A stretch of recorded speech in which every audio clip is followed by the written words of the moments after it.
മറ്റൊരു പ്രധാനപ്പെട്ട വാർത്തയിലേക്ക് കടന്നാൽ ഹിജാബ് ധരിച്ച് കുട്ടിയെ ക്ലാസ്സിൽ ഇരുത്തണമെന്ന ഡെപ്യൂട്ടി ഡയറക്ടറുടെ ഉത്തരവ് അടിയന്തരമായി സ്റ്റേ ചെയ്യണമെന്നാവശ്യപ്പെട്ടുള്ള പള്ളുരുത്തി സെന്റ് റീത്ത സ്കൂൾ മാനേജ്മെന്റിന്റെ ഹർജി ഹൈക്കോടതി ഇന്ന് വീണ്ടും പരിഗണിക്കും.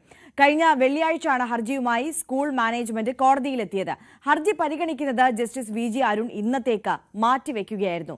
CBSE സ്കൂളുകളിൽ ഇത്തരത്തിൽ നിർദ്ദേശം നൽകാൻ സർക്കാരിന് അധികാരമുണ്ടോ എന്ന് കോടതി സർക്കാരിന്റെ വിശദീകരണം തേടിയിട്ടുണ്ട്. സർക്കാർ ഇതുമായി ബന്ധപ്പെട്ടുള്ള വിശദീകരണം ഇന്ന് കോടതിയെ ബോധ്യപ്പെടുത്തും. തുടർന്നായിരിക്കും ഹർജിയിൽ വിധി ഉണ്ടാവുക. ആജ്ഞ രവീന്ദ്രൻ കൊച്ചിയിൽ നിന്ന് കൂടുതൽ വിവരങ്ങളുമായി ചേരുകയാണ്. ആജ്ഞ, ഗുഡ് മോർണിംഗ്. എത്രത്തോളം വലിയ വിവാദമായ ഒരു വിഷയമാണ് എന്നുള്ളത് നമുക്കറിയാം. ഇന്ന് കോടതിയിൽ നിന്നുണ്ടാകാൻ പോകുന്ന വിധി, അത് പ്രത്യേകിച്ച് ഈ കുട്ടിയുടെ കുടുംബത്തെ സംബന്ധിച്ച്, ഈ സ്കൂൾ മാനേജ്മെന്റിനെ സംബന്ധിച്ച്, അതേപോലെ തന്നെ സർക്കാരിനെ സംബന്ധിച്ച് ഏറെ നിർണായകമാണ് അല്ലേ? തീർച്ചയായിട്ടും ആര്യ, ആദ്യമായിട്ട് ഈ ഒരു കാര്യത്തിൽ പൊതുവിദ്യാഭ്യാസ വകുപ്പ് ഇതിന് മറുപടി നൽകിയ ശേഷം ഇത് കോടതിയുടെ പരാമർശങ്ങൾ ഇതിൽ നിർണായകമാകും എന്നുള്ളതാണ് പ്രധാനപ്പെട്ട കാര്യം. അതുമാത്രമല്ല, ഈ കഴിഞ്ഞ ദിവസം, അതായത് കഴിഞ്ഞ വെള്ളിയാഴ്ച ഈ ഹർജി പരിഗണിക്കുമ്പോൾ അടിയന്തരമായി DDE നൽകിയിരിക്കുന്ന നിർദ്ദേശം സ്റ്റേ ചെയ്യണം എന്നായിരുന്നു സ്കൂൾ മാനേജ്മെന്റിന്റെ ആവശ്യം. അങ്ങനെയായിരുന്നു. അതായത് ഹിജാബ് ധരിച്ച് കുട്ടികളെ സ്കൂളിൽ അനുവദിക്കണമെന്ന് ആയിരുന്നു DDE നിർദ്ദേശം നൽകിയിരുന്നത്.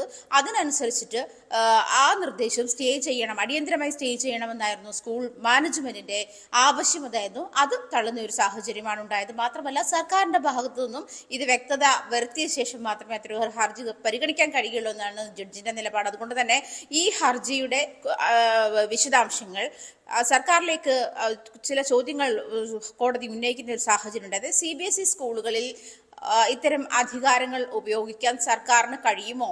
അതിനുള്ള മറുപടി പൊതുവിദ്യാഭ്യാസ വകുപ്പ് ഇന്ന് കോടതിയിൽ നൽകും. അതിനുശേഷമായിരിക്കും ഹർജി പരിഗണിക്കുക. അത് മാത്രമല്ല, എപ്പോഴും ഇരുവശം കേട്ട ശേഷം മാത്രമേ ഹർജിയിൽ അന്തിമ തീർപ്പുണ്ടാവുകയുള്ളൂ. എന്നിരുന്നാലും ഈ ഹർജി പ്രധാനമായി ഈ ഹർജി അടിയന്തരമായി DDEയുടെ ഉത്തരവ് സ്റ്റേ ചെയ്യണമെന്നായിരുന്നു. അതും ഹിജാബ് ധരിച്ച് കുട്ടികളെ സ്കൂളിൽ പ്രവേശിപ്പിക്കണം എന്നായിരുന്നു പൊതുവിദ്യാഭ്യാസ വകുപ്പ് നൽകിയിരുന്നത്. അങ്ങനെയായിരുന്നു. DDEയുടെ നിർദ്ദേശം സ്റ്റേ ചെയ്യണമെന്ന ആവശ്യമായിട്ടാണ് സ്കൂൾ മാനേജ്മെന്റ് കോടതിയിൽ എത്തിയിരുന്ന ഒരു സാഹചര്യം ഉണ്ടായത്. അതേസമയം കുട്ടിയുടെ പിതാവിനെ കൂടി കേസിൽ കക്ഷി ചേർത്തേക്കും എന്നാണ് അറിയുന്നത്.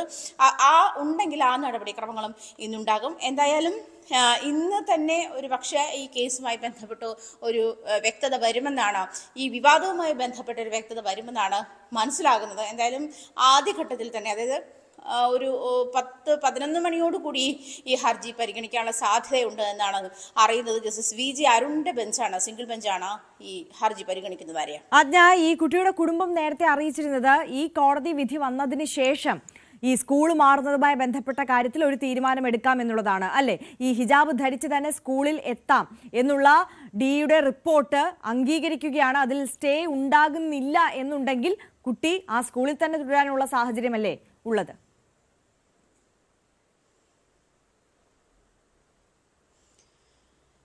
ഈ തീരുമാനം കുട്ടിയുടെ പിതാവ് അങ്ങനെ അറിയിച്ചിരുന്നെങ്കിലും കുട്ടിക്ക് മാനസികമായി ബുദ്ധിമുട്ടുണ്ട് സ്കൂളിൽ തുടരാനെന്നാണ് അദ്ദേഹം ആദ്യ ഘട്ടത്തിൽ പറഞ്ഞത്. TC വാങ്ങുന്നതുമായി ബന്ധപ്പെട്ട് അങ്ങനെ ഒരു തീരുമാനത്തിലേക്ക് പോയത് അങ്ങനെയാണ്. സ്കൂൾ മാനേജ്മെന്റ് വ്യക്തതയോടുകൂടി പറഞ്ഞിട്ടുണ്ട്, ഹിജാബ് ധരിക്കാതെ സ്കൂളിലെത്തിയാൽ കുട്ടിയെ പഠിപ്പിക്കുന്നതിന് മറ്റൊരു തടസ്സവുമില്ല, മറ്റൊരു നിയമ തടസ്സവുമില്ല, മറ്റൊരു പ്രശ്നവുമില്ല.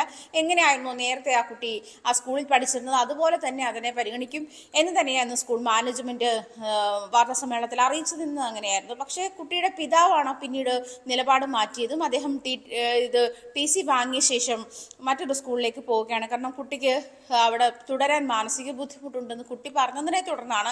അതേസമയം അതിനു മുൻപ് ഈ പ്രശ്നം തുടരുന്ന ഒരു സാഹചര്യത്തിൽ കോൺഗ്രസിന്റെ നേതൃത്വത്തിൽ ഹൈബിയുടെ MP-യുടെയും അതുപോലെ മുഹമ്മദ് ഷിയാസ്, DCC പ്രസിഡന്റ് മുഹമ്മദ് ഷിയാസിന്റെയും ഡൊമിനിക് പ്രസന്റേഷന്റെയും നേതൃത്വത്തിൽ ഒരു ചർച്ച നടത്തിയിരുന്നു, ഒരു അനുരഞ്ജന ചർച്ച നടത്തിയിരുന്നു.